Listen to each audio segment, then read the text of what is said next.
శివుని జటలనే తన నాట్య చతులుగా జలకమాడు సతులకు సౌభాగ్యదాత్రిగా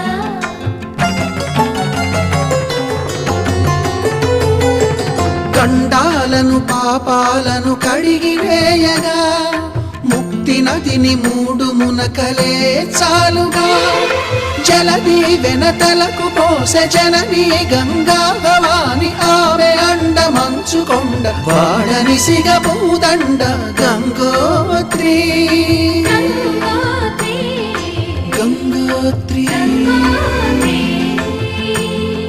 గల గల గల గంగోత్రి హిమగిరిధరి హరిపుత్రి గల గల గల గంగోత్రి హిమగిరిధరి హరిపుత్రి గల గల గల గంగోత్రి హిమగిరిధరి హరిపుత్రి